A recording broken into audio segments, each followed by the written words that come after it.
बघा विद्यार्थी मित्रांनो, पुन्हा एका जिल्ह्याचं परिपत्रक आलेलं आहे आणि हे परिपत्रक सर्वांसाठी महत्त्वाचं असणार आहे। पुन्हा हे महत्त्वाचं परिपत्रक काय आहे ते बघणार आहोत आपण।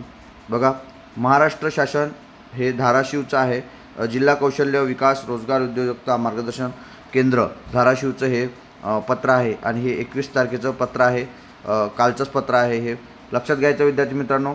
मान्य शिक्षणाधिकारी प्राथमिक जिल्हा परिषद धाराशिव, मान्य शिक्षणाधिकारी माध्यमिक जिल्हा परिषद धाराशिव आणि प्राचार्य कनिष्ठ वरिष्ठ महाविद्यालय धाराशिव हे लक्षात घ्यायचं आहे की हे सर्व शिक्षण विभागाचे हे परिपत्रक आहे आणि सर्वांसाठी महत्त्वाचं असणार आहे। त्यामुळे ही जी माहिती आहे स्किप न करता सर्वांनी बघा, जेणेकरून तुमचा या ठिकाणी फायदा होणार आहे आणि नवीन माहिती काय असणार आहे हे सर्व विद्यार्थ्यांसाठी माहिती होणार आहे, हे महत्त्वाचं आहे।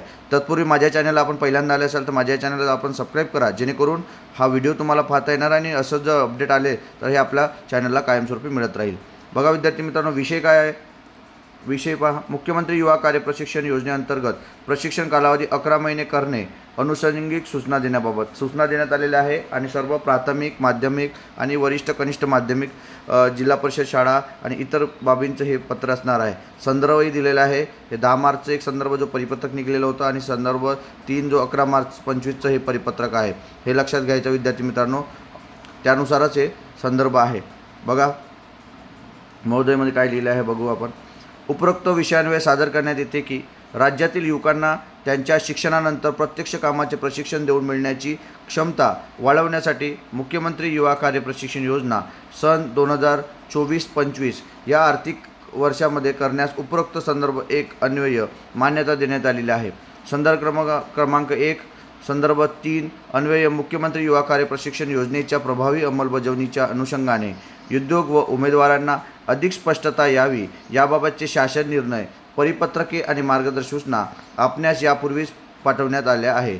संदर्भ क्रमांक 2 अन्वय मुख्यमंत्री युवा कार्य प्रशिक्षण योजनेच्या अंतर्गत कार्यप्रशिक्षणाचा कालावधी हा 11 महिने करण्यात आलेला आहे।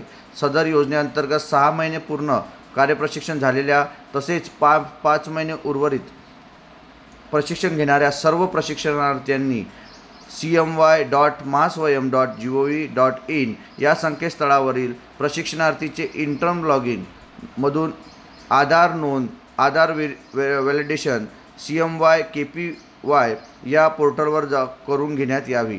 उर्वरित 5 महिन्याआधी आस्थापनेत रुजू करून घेणाऱ्या प्रशिक्षणार्थीचे पुढील 5 महिन्यात विद्यावेतन हे आधार संलग्नित आधार लिंक बँक अकाउंट असलेल्या बँक खात्यामध्ये जमा होणार आहे। सदर नोंद ही 30 एप्रिल 2025 पर्यंत पूर्ण करावी। पहा कालचं हे परिपत्रक आहे आणि इथे सुद्धा म्हणत आहे की 30 तारखेच्या आधीच तुम्हाला काय करायचं आहे, ही नोंद करायची आहे। याबाबतची नोंद केल्याशिवाय पहा पुन्हा दिलेलं आहे त्यात, केल्याशिवाय यापुढे विद्यावेतन अदा होणार नाही याची नोंद घ्यावी। ही सर्व माहिती अद्ययावत केल्यानंतर पुढील 5 महिन्यासाठी प्रशिक्षणार्थींना रिजॉईनिंग करून घेता येणार। सध्या स्थितीत online portal rejoining tab rejoining application उपलब्ध नसल्याने आपण ऑफलाईन रुजू आदेश देऊन प्रशिक्षणार्थींना रुजू करून घ्यावे। पहा लक्षात घ्या, महत्त्वाचा विषय हा असणार आहे जो आपल्या विद्यार्थ्यांसाठी असणार आहे। पहा काय म्हणत आहे या ठिकाणी, म्हणजे विद्यार्थ्यांसाठी काय असणार आहे। पहा कोणते विद्यार्थी, जे शिक्षण विभागातले आणि हे पत्रही शिक्षण विभागातलं आहे, तर त्या आस्थापनाला जाऊन हे सांगायचं आहे तुम्हाला, हे परिपत्रक दाखवायचं आहे आणि त्याच माध्यमातून हे आपलं स्वतःचं या ठिकाणी आस्थापनेत नाही तर सहाय्यक आयुक्ताला असं पत्रक तुम्हाला काढायला भाग पाडणं गरजेचं आहे। मग जे कोणत्याही जिल्ह्यामधलं अजूनही परिपत्रक निघलेलं नाही अशा विद्यार्थ्यांकरता पहा याचा संदर्भ तुम्हाला देता येणार आहे। पहा काय म्हणलेलं आहे, पहा या ठिकाणी उर्वरित 5 महिन्यासाठी आस्थापनेत रुजू करून घेणाऱ्या प्रशिक्षण पुढील 5 महिन्याचे विद्यावेतन हे संलग्नित आधार संलग्नित असलेल्या बँक खात्यामध्ये जमा होणार आहे। सदर नोंद 30 एप्रिल पर्यंत घ्यावी।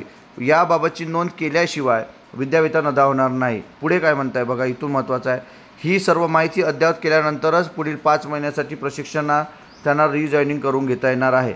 सद्यस्थिती पहा, सद्यस्थिती हे शब्द दिलेले आहेत। सद्यस्थिती ऑनलाईन पोर्टलमध्ये रिजॉईनिंग टॅब आणि रिजॉईनिंग ॲप्लिकेशन हे टॅब उपलब्ध नसल्याने आपण ऑफलाईन रुजू आदेश देऊन प्रशिक्षणार्थींना रुजू करून घ्यावे। पहा महत्त्वाचा विषय या ठिकाणी आहे, ऑफलाईन आपल्याला आदेश देऊन प्रशिक्षणार्थींना रुजू करून घ्यावे असं या ठिकाणी म्हणलेलं आहे। CMY-KPY या पोर्टलमध्ये ऑनलाईन रिजॉईनिंग आणि टॅब आणि रिजॉईनिंग ॲप्लिकेशन उपलब्ध झाल्यानंतर आपल्या स्तरावरून त्या प्रशिक्षणार्थीची ऑनलाईन नोंदणी केल्याशिवाय त्यांचे मानधन जमा होणार नाही. पहा, या ठिकाणी ज्या आस्थापनेनं अजूनपर्यंत शिक्षण विभागातील विद्यार्थ्यांना जॉईन केलेलं नाही त्यांना हे धाराशिवचं तुम्ही पत्र दाखवू शकता. त्या आस्थापनेतल्या BO असेल किंवा इतर जे कोणीही असेल त्यांना हे सांगा आणि त्यांना हे ऑफलाईन पद्धतीने तुम्ही आम्हाला जॉईनिंग करून घ्या. ज्या वेळेला टॅब त्या ठिकाणी येईल त्यावेळेला आम्हाला रिजॉईनिंग करून घ्या असं त्या ठिकाणी म्हटलेलं आहे. त्यामुळे तुमचं नुकसान होणार नाही आणि 2 महिने हे जे आहेत शिक्षण विभागाच्या सुट्ट्या आहेत म्हणत आहेत त्यामध्ये तुम्हाला काम करता येणार आहे. ह्या परिपत्रकाने तुम्हाला थोडं पारदर्शकता आलेली आहे आणि जे वेट अँड वॉचची भूमिका तुम्हाला सांगत आहेत त्यांनासुद्धा तुम्ही समजून सांगू शकता आणि पटवून सांगू शकता की या माध्यमातून आम्हाला जॉईनिंग मिळवता येणार आहे. हे कालचंच परिपत्रक आहे. याचा संदर्भ घेऊन तुम्ही तुमच्या आस्थापनाला जाऊन भेट देणे गरजेचं आहे विद्यार्थी मित्रांनो. त्याशिवाय आपल्याकडे पर्याय नाही, नाहीतर आपलं नुकसानसुद्धा होऊ शकते. जर डेट वाढवली तर काही फरक पडत नाही, परंतु पुन्हा हे 30 तारखेचं म्हणजे आपल्याकडे 7 दिवस वेळ आहे.